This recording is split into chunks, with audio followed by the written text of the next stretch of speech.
age, it is very important to pay attention to children whose development is just a little bit different.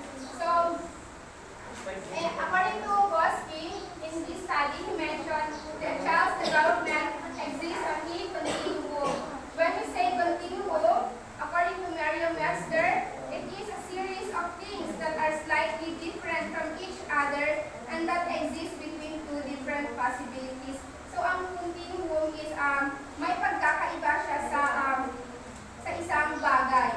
So, the development of most children falls somewhere in the middle of that continuum. So, nasa gitna ang mostly na development ng isang children, isang bata. So, nagiging atypical siya kapag in two situations. First, a child reaches developmental milestone earlier than the other children on his, her, or age, and the second one is a child reaches developmental milestone later than the other children on his, her age. So, nagiging atypical siya kapag ang development ng isang bata ay earlier or mas advanced compared doon sa kanyang edad. And the second one is kapag late naman yung development ng isang milestone ng isang bata. So, to further understand, ito yung example. In areas and age. So, in the areas of social and emotional at the age of 4 years old, sa typical development ng isang bata, enjoy doing new things, praise mom and dad, is more and more creative with make-believe play, would rather play with other children than by his or herself, cooperates with other children, often can tell what's real and what's make-believe, talks about what he or she likes and what she is not interested. So, sa atypical development naman, or yung missing or not meeting milestone, is ignores other children or doesn't respond to people outside family. So, yung 4 years old, sa tingin niyo ba, ano yung mga kaya na nilang gawin? In terms of, sa kanilang social and emotional.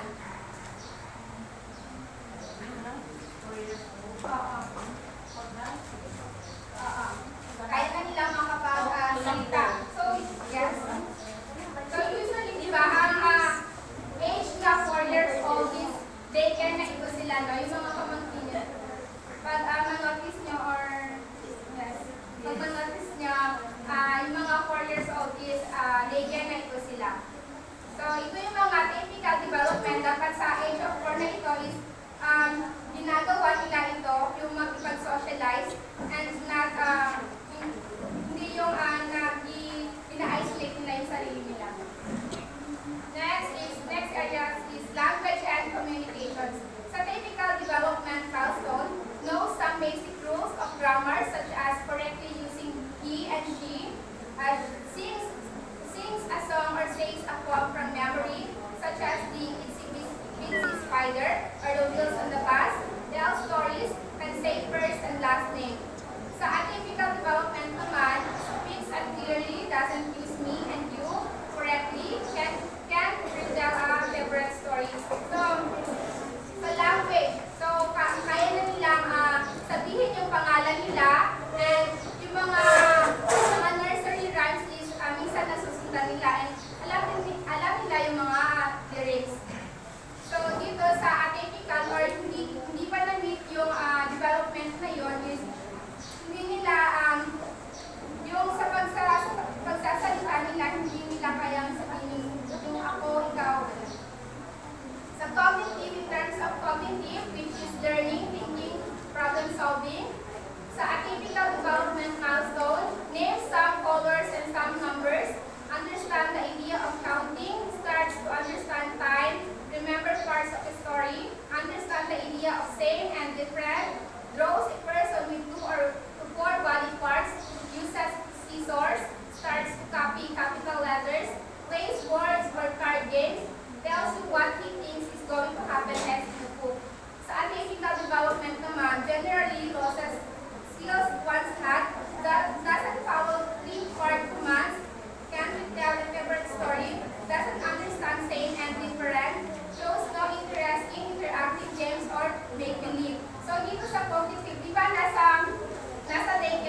letters, ganon.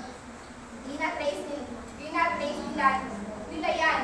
So kapag hindi nakita yung development ng bata doon, or kapag hindi nag-cooperate yung bata doon, so meaning there is a missing or not meeting the milestone. So hindi pa niya develop yung milestone na yun. Movement and physical development. Hops and stand on foot up to 2 seconds. So dito sa movement is dapat nakikipaglaro din sila and ano yan, lively sila. Energy. At so proceed tayo at the age of 5 years old in terms sa social and emotional. So yung 5 years old is probably nasa kinder na yan sila. Kinder 1 or, oh yes, kinder 1.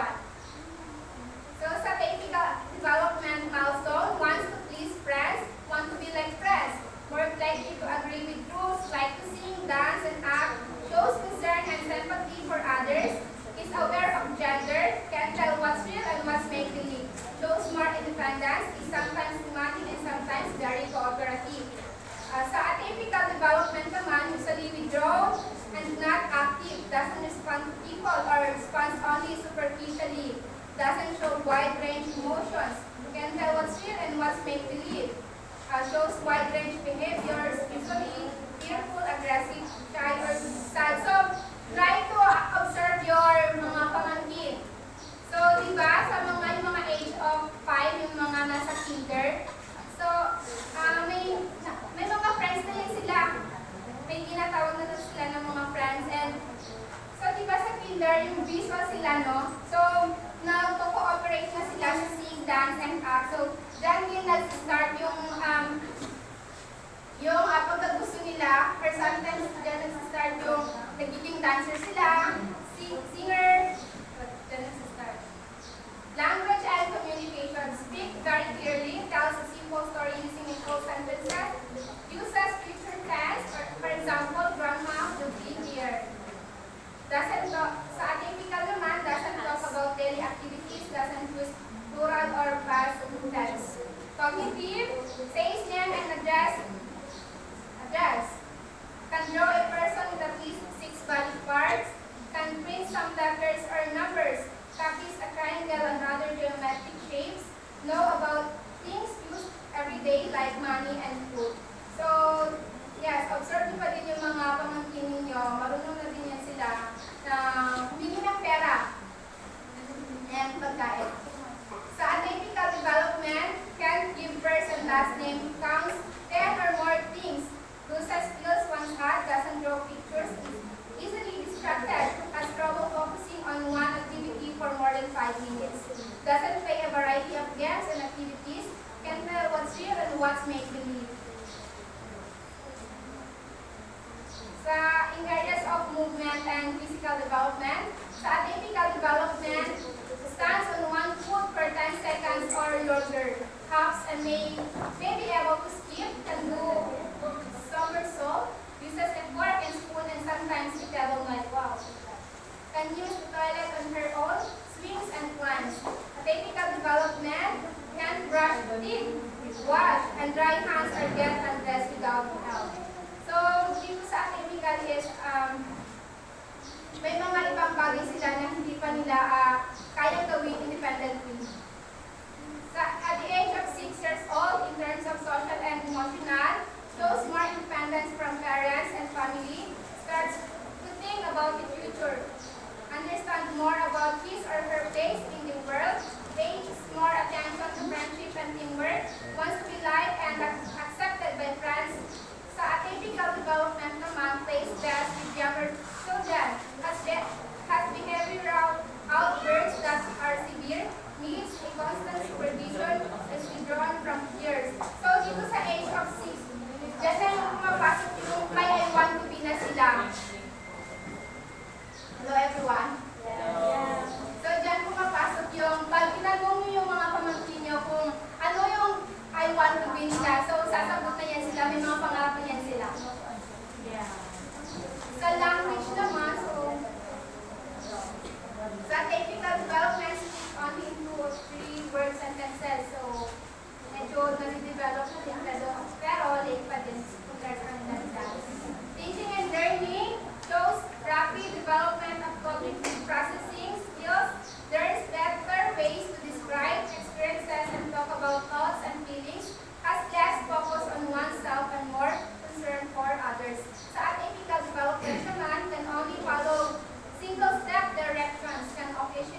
challenges which are especially notable when compared with expressive skills on testing.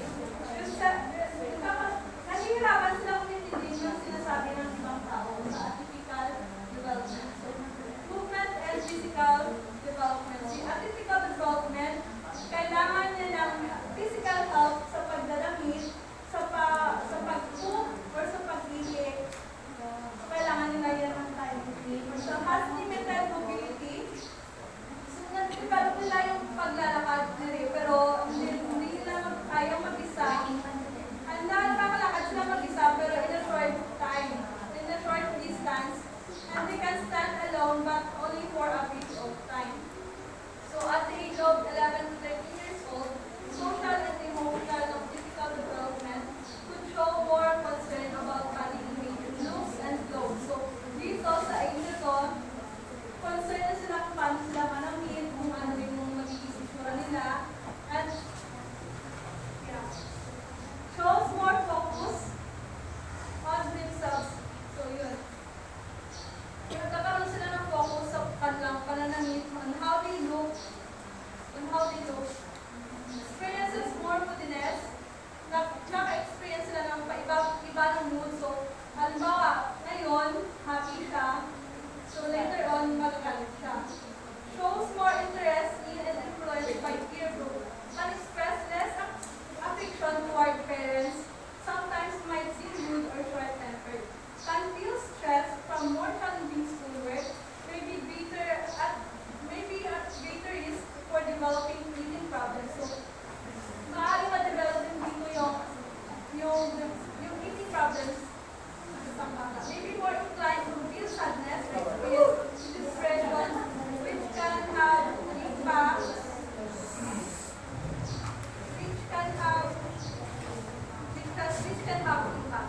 So, atypical development has difficulty to discern from what. So, nahihirapan silang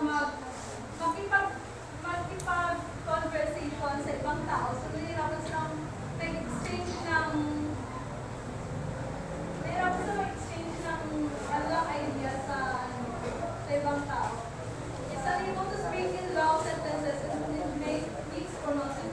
Sa atypical development, so nahihirapan sila magsalita ng matagal. Thinking and learning has greater ability for complex. Statistical development has greater ability for complex thought, illustrating a shift from complete to abstract thinking. Also demonstrate tumataas na rin dito yung kanilang attention span and better able to express feelings through talking. So na-express nila yung feelings nila through talking sa mga friends and peers. Develop a stronger sense of right and wrong. So, statistical development is significantly below grade level expectations academically. Has reached a plateau in skill development is now demonstrating a lot of skills she once had. So, for example, so ito yung normal na skill development ng bata. So, na-reach niya to.